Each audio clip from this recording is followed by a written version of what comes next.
ఆగో, ఏమిటంత అసహ్యంగా మొహం పెట్టావు? నేను తాగొచ్చానా? నన్ను చూసి జాలి పడుతున్నావా లేక బాధపడుతున్నావా? నీలాంటి మురుగురాల్ని పెళ్లి చేసుకున్నందుకు నా మీద నాకే జాలేస్తాను. నేను మూర్ఖురాలనా? కాకపోతే ఏమిటి, ఆడవాళ్ళు ఈ రోజుల్లో దేశాన్ని పాలిస్తున్నారు. అవసరమైతే చంద్రమండలం యాత్ర కూడా చేస్తున్నారు. ఆ స్థాయికి ప్రపంచం ఎదిగిపోయింది. అసలు తాగుడు మామూలు విషయం అయిపోయింది. అదేదో చారస్థంగా తీసుకుని మూర్ఖంగా మాట్లాడే ఇలాంటి ఆడవాళ్ళని ఏమనాలి? బుద్ధి జ్ఞానం ఉన్న వాళ్ళైతే ఆడవాళ్ళు అనే అనాలి. అవును, ఆడది చంద్రమండలానికి వెళ్ళినా ఒక బిడ్డకు తల్లి, ఒక మగాడికి పెళ్ళం. ఆడది దేశాన్ని పరిపాలించినా మొదట ఆడదే, చివరికి ఆడదే. చూడండి, మగాడు గడప దాటితే ఎంతో ప్రపంచం ఉంటుంది, ఎంతో మంది స్నేహితులు ఉంటారు, ఎన్నో కార్యక్రమాలుంటాయి. కానీ మా ఆడవాళ్ళు బ్రతికేమిటో తెలుసా? పంటలే మా క్లబ్బులు, మా కార్యక్రమాలు. మాటల గారడి నీకు బాగా వచ్చని నాకు తెలుసు. ఇది గారడి కాదండి, నిజం. ఇల్లాలకుండే ఒకే ఒక స్నేహితుడు భర్త.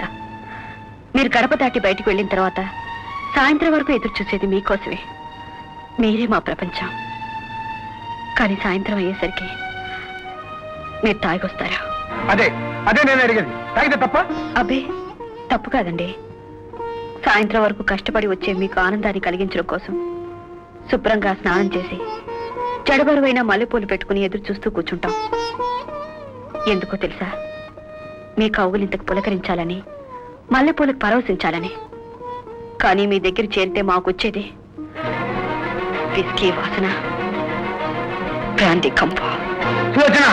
ముద్దు కోసం మీరు మా మీద కుంగితే మాకు కలిగేది ఆనందం కాదు, చిరాకు. తాగి మీరు పిలిచే పిలుపు ఒక భార్యను పిలిచినట్టుండదండి.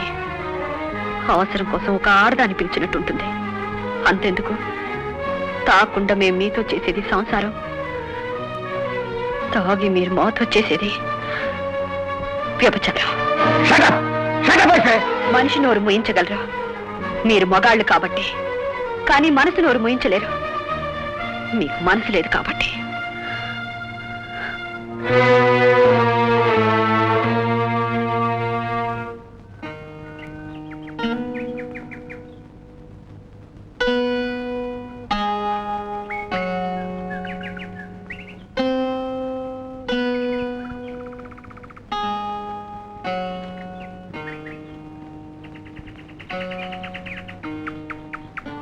సీతాలు, అమ్మా, వచ్చిన విషయం ఏమిటో చెప్పకుండా వెళ్ళిపోతున్నావే? అది అది తెలిసిన దాని గురించి చెప్పడం ఎందుకనా? ఇదిగో, నువ్వు ఈరోజు నీ కూతురు కాలేజ్ ఫీజు కోసం వస్తావు నాకు తెలుసు. అవును, సావిత్రి రాలేదే? నాకంటే కాస్త పెద్ద కుటుంబం కదా, అస్తమానం అప్పడగటానికి మొహం చల్లటం లేదు అంటుందండి.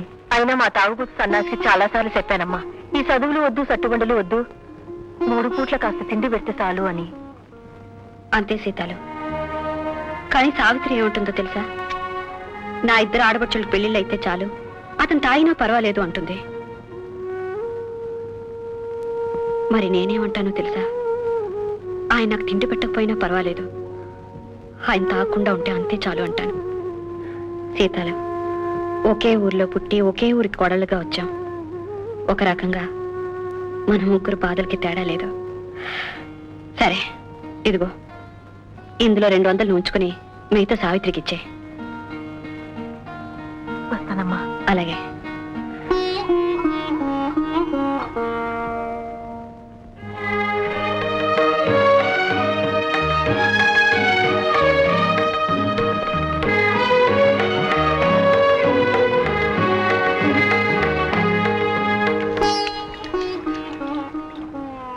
భోజనం చాలా బాగుందమ్మా. అన్నానికి రుచి ఆప్యాయతే అని ఇప్పుడే నాకు అర్థమైంది. సంతోషం బాబు. నీకెప్పుడు కావాలంటే అప్పుడు వచ్చి భోజనం చేసి వెళ్ళొచ్చు. తప్పకుండానమ్మా, వస్తాను. బాబు. ఏమిటమ్మా? ఏం లేదు బాబు, నీ గురించి చాలా విన్నాను.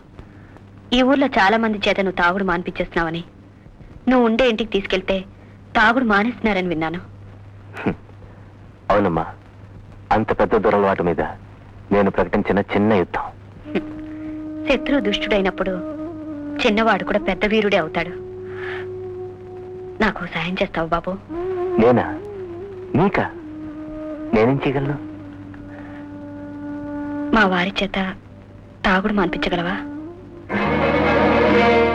అవును బాబు, 10 మందికి ఆరోగ్యాన్ని కాపాడుకోమని చెప్పే డాక్టర్ ఆయన. కానీ ఆయనే తాగుతారు. ఆయన చేత నువ్వు ఎలాగైనా తాగుడు మాన్పించాలి. క్షమించండి, చదువు రాని వాళ్ళకో విజ్ఞానం లేని వాళ్ళకో ఏదో చెప్పి తాగుడు అనిపించగలను.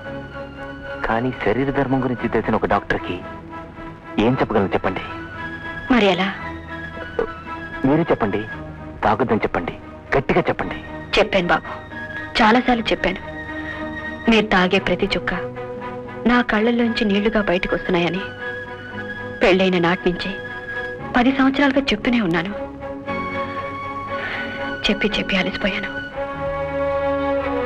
అప్పుడు ఒక పని చేయండి, చెప్పడం మానేయండి. అంటే? చూడండి, ఒక్కోసారి మౌనం మాటల కంటే మహాశక్తివంతమైంది. ప్రయత్నించి చూడండి. వస్తానండి.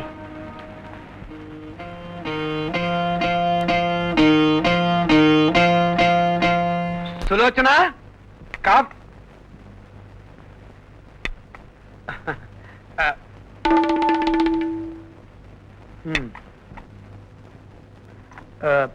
సులోచన, దుబ్బ. సులోచన, మరి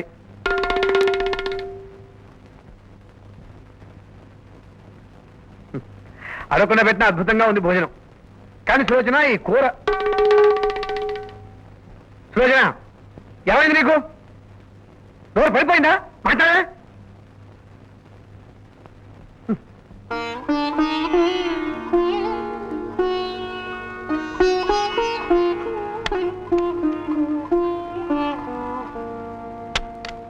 ఇంట్లో ఇన్ని కుర్చీలు సోఫాలు ఉండగా కింద కూర్చోవలసిన కర్మ నీకేం పట్టింది?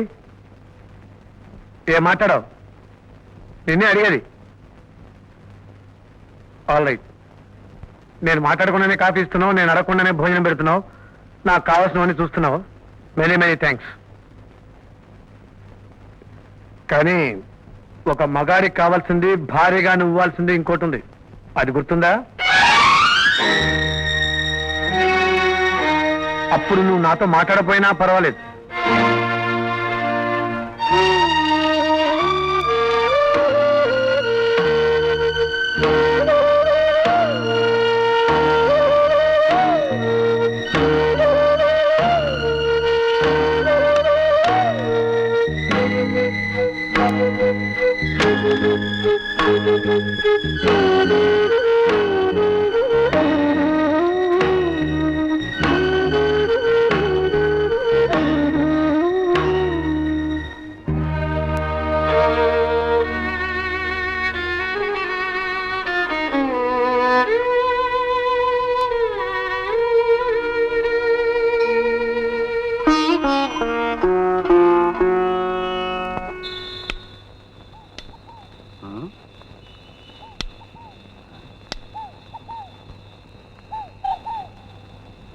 ఏట్రా ఖాళీ అయిపోయిన కళ్ళు కొండలాగా ఖాళీ మొక్కలేసి కూకున్నావు? ఖాళీ అయితే ఏడుపెందుకు?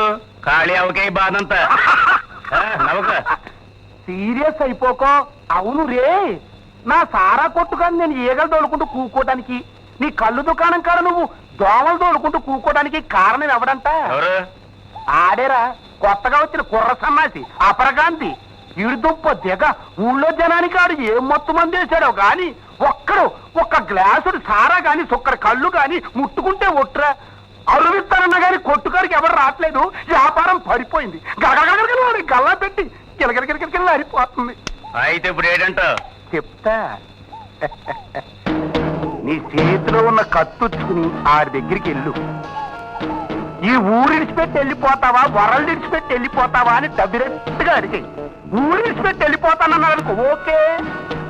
కాదు కూడదని నచ్చికాడు అనుకో, కసిక్కిరేసి.